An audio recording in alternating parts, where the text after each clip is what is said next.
Hello everyone, it's Richard Lewis here again with another video. Today going to be talking about something that might have flown a little bit under your radar that I think is particularly interesting, and it kind of feeds into multiple esports scenes in terms of its relevance, and that is that several esports organizations have been listed in a document as having took the PPP loans that were being used to give small businesses coronavirus relief. And these are pretty sizable loans. These are big chunks of money that we're going to be talking about. Just before we get into it, I'll just explain to you what PPP is. You've probably seen it flying around. It might not be relevant to your interests, but the US Small Business Administration, because of what's been happening with coronavirus around the world, what they decided to do was take up a chunk of their budget and called it the Paycheck Protection Program.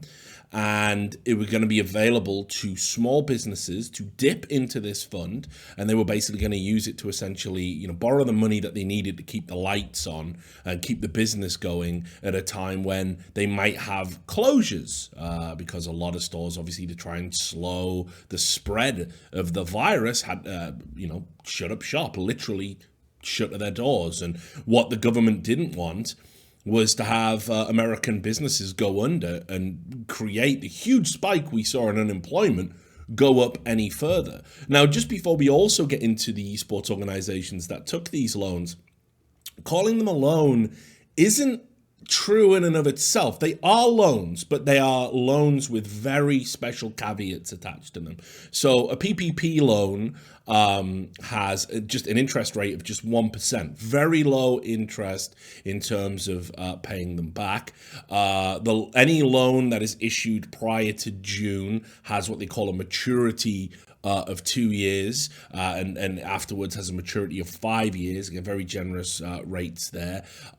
Loan payments are deferred for 6 months after you take the loan. You're not expected to have to pay anything back straight away. You don't have to put up any collateral or any personal guarantees to get the loan, and you will not be charged any fees whatsoever for taking out the loan. And crucially, and this is the big point, you might not have to pay back the loan in its entirety at all, because the loan will be fully forgiven if the funds are used for payroll costs, interest on mortgages and utilities, and at least 60% of that amount, if you want to qualify for the forgiveness, has to be used on payroll. It says here on the official website, forgiveness is based on the employer maintaining or quickly rehiring employees and maintaining salary levels. Forgiveness will be reduced if full-time headcount declines or if salaries and wages decrease.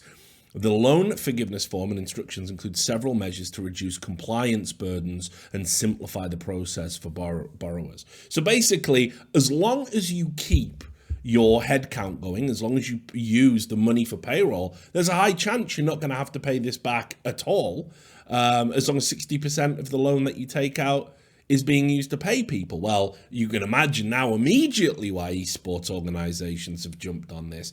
And a lot of people, when this news came out, were very critical why esports organizations taking PPP loans.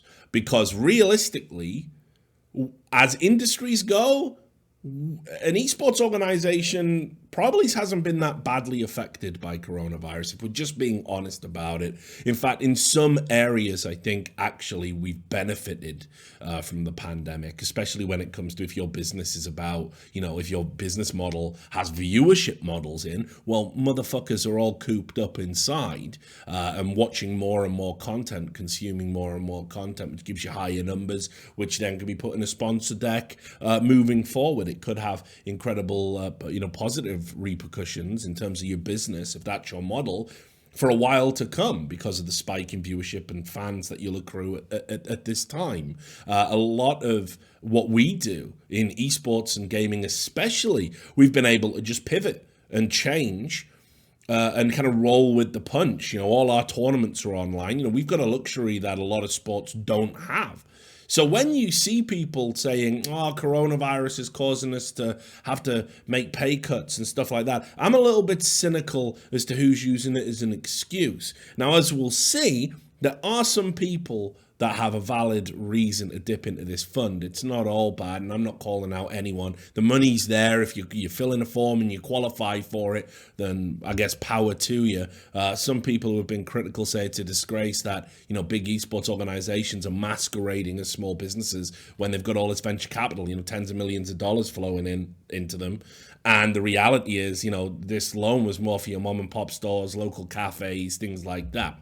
But the report was in the Washington Post gaming section called Launcher.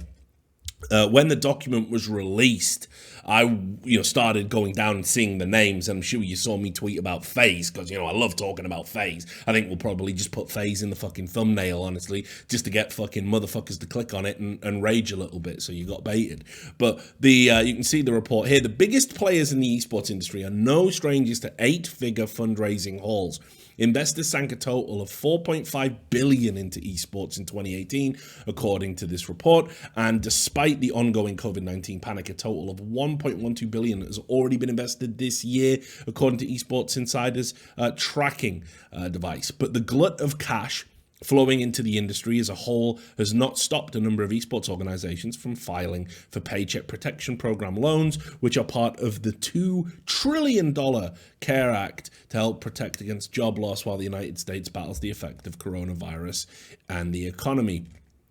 It talks about the list, and here we go. The most notable of these organizations is Faze Clan, which in April announced a $40 million fundraising round that would include musical celebrities, pro athletes, and chief executives. That organization received a loan somewhere between $1 and $2 million through this program. In addition to Faze, there are 8 other organizations that applied for and received at least $150,000 of the PPP loan money, which is the minimum amount you need to essentially be on this list. So let's just talk about Faze. Obviously, I've got my issues with Faze. I don't think anyone could argue otherwise. I think if there's ever been anything that's sort of shady or unethical that's gone on in esports, probably Faze have been adjacent to it or engaged in that practice at some point. I think history pretty much shows us that.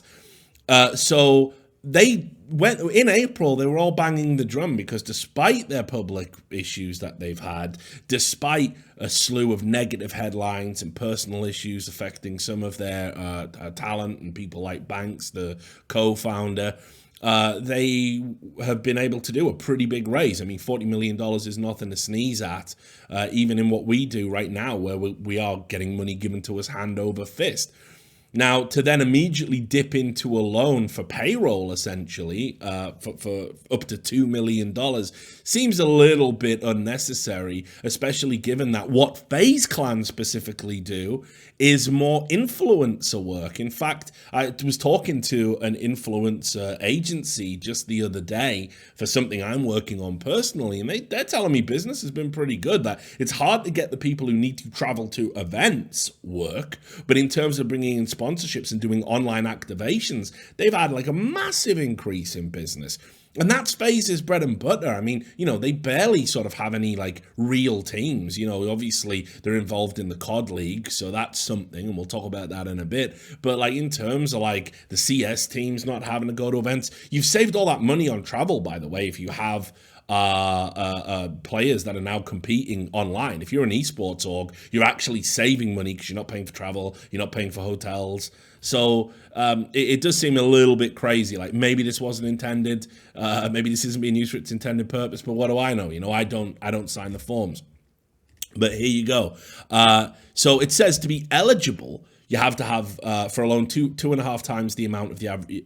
You're eligible, for a loan 2.5 times the amount of the average monthly payroll of businesses of 2 to 5 years to repay, depending on when the loan is requested, and an interest rate of 1%. So all stuff I just went into. So when you look at the list here, you can see you've got Faze, who have the Atlanta Faze in the Call of Duty League. Envy Gaming were in. That's obviously Dallas Fuel and Dallas Empire in the Overwatch League in the Call of Duty League. ESXL Andbox, which of course is the New York Excelsior and the New York Subliners.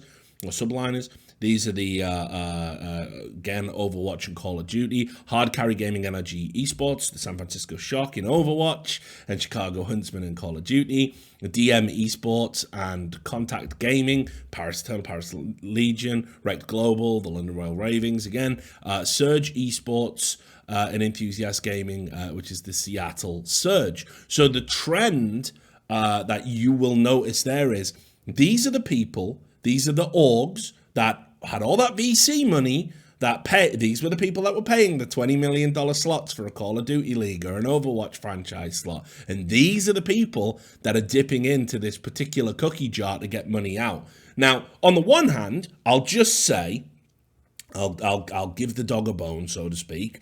I will say that I know from talking to my many friends in this business and the many owners that I am on good terms with, that the COVID-19 pandemic has absolutely fucked them over in Overwatch and the Call of Duty leagues, because a huge part of their revenue plan was to have people going to their events, doing the home stands, selling merchandise in person, generating fan buzz, getting people through the turnstiles like a mainstream sport. None of that can happen right now because we've got to shut down on large public gatherings. It would be grotesquely irresponsible. And as a result, that revenue stream that was meant to be kicking in this year is nowhere near. It's not ready. We don't know when it's going to be ready. We've already seen Overwatch teams having to make massive cutbacks. And what I've been told internally is that these owners were so pissed off about this new development and how little support they've been getting from Activision Blizzard in general in other areas, especially as it relates to Overwatch, that they were like saying to Activision Blizzard, like, we were the people that believed in your hokey bullshit franchise league model for an esport that isn't even that popular, certainly not popular enough to justify $20 million for a fucking slot. We should get some of them back now. And Activision Blizzard are like, yeah, sorry, can't hear you over the sound of all the fucking money counters that we're fucking running over here. Because Activision Blizzard, of course, that's all they really care about is their own profits. So a lot of their partnered team owners are now feeling a little bit fucking aggrieved about how everything's gone down. And I suspect that one of the reasons that they've all done this en masse and gone for the PPP is probably because they held a meeting and they were like, listen, Activision Blizzard aren't going to give us anything, but you can go in for these PPP loans. I think that's honestly what happened. Now, on the flip side, what does it tell us, again, about this joke that we're watching unfold over with these franchise leagues? Already, by the way, people are saying, and we'll cover this in another video, people are now saying that actually, in retrospect, the Overwatch investments weren't that good, but the Call of Duty investment has a lot more potential on the table, which is something that I said at the time. I still don't think the Call of Duty franchise is worth 20 million, but in terms of what you can market off that in the US, having access to top players and the sheer reach of the esport in general, it's a no-brainer. Call of Duty is infinitely more popular than Overwatch. That is just a fact. So, the owners are starting to wake up to this now.